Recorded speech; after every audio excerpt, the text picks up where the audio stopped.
बल पवन चल रे महारानी मनु से डगमग कर रही डलिया और गगन झपड़ा खाई महल में रानी गिरे चोदड़िया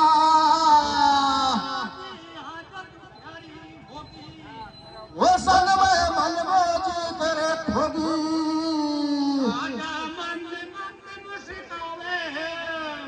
और मीठी मीठी बातल सुमन प्यारी करे हरसावे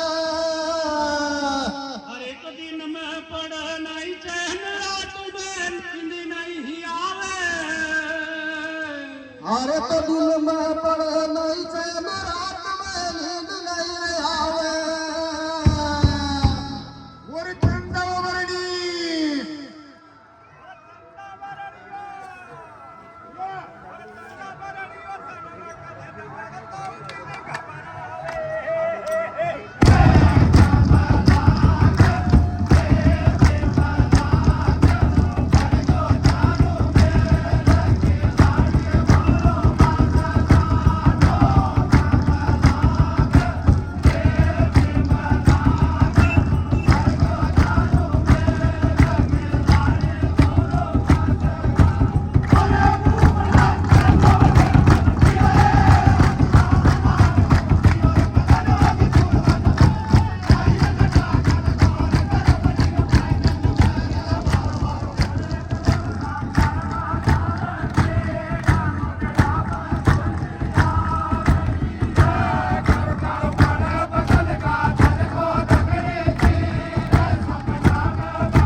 धरती कहेगा मैं बड़ी तो ये सहस के ऊपर क्यों डटी और शेष कहेगा मैं बड़ो तो शिव जी के गले में क्यों डटे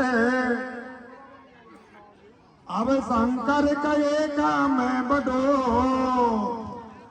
अरे शंकर कहेगा मैं बड़ो तो कैलाश के ऊपर क्यों डटे और कैलाश कहेगा मैं बड़ो तो रावण के शीश पे क्यों डटे और रावण कहेगा मैं बड़ो तो भगवान के हाथों क्यों मरे और भगवान कहेगा मैं बड़ो तो सबरी के आगे क्यों झुके सजनों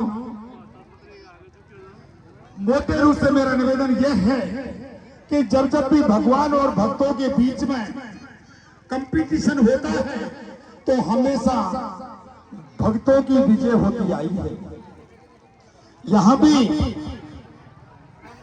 रानी सुनती निरंतर भगवान के स्मरण करती है, भजन करती है और भगवान ने ईश्वर की ने उनके ऊपर और आशीर्वाद प्रदान करते हैं। महाराजा उत्तान पाद के उस रात्रि शयन से और रानी के गर्भ से महाराजा पूर्व जन्म ले लेते हैं। दूजी महाराज पैदा हो जाते हैं उस रानी के गर्भ से। सजनों उधर महलों में रहने वाली रानी सूर्य के गर्भ से भी एक उत्तम नाम का बालक जन्म ले लेता है। सजनों दोनों बालक अपनी अपनी माताओं के पास महलों में खेलते हैं। दूजी महाराज को यह मालूम नहीं था कि मैं भी एक राजा का राजकुमार हूं।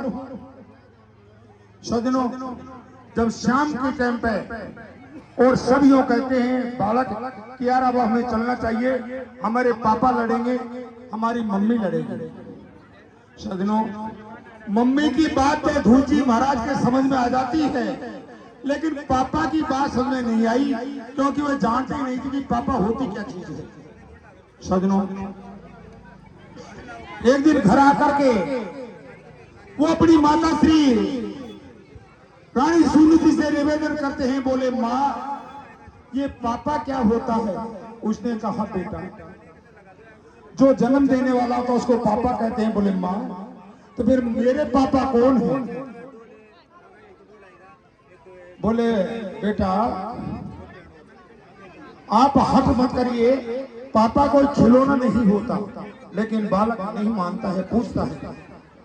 तो महाराज रानी आखिर में बताती है, बोले महाराज बेटा इस नगर का जो राजा है वो तेरा पापा है। बोले माँ आपने अब से पहले मुझे नहीं बताया। उसके खड़ना करके पसीना आ जाते हैं, बदन में जाड़ा भराता है, और वो बालक तुरंत उन्हीं पैरों से और राजा के महलों में लटकार करके पहुंच जाते हैं। सजनों, जिस समय धूजी महाराज और महलों के अंदर पहुंचते हैं, उस समय राजा उत्तानपाद अपनी छोटी रनिया के सुपुत्र उत्तम को गोदी में खिला रहे थे। छोटी बालक की लालसा होती है महाराज, एक बालक जब गोदी में होता है तो वो भी गोदी में आने की इच्छा प्रकट करता है। जो ही वो राजा को दिखता है, राजा उसको देख करके प्रसन्न हो जाते हैं और उसको गोदी में उठाने के लिए नीचे झुकते हैं।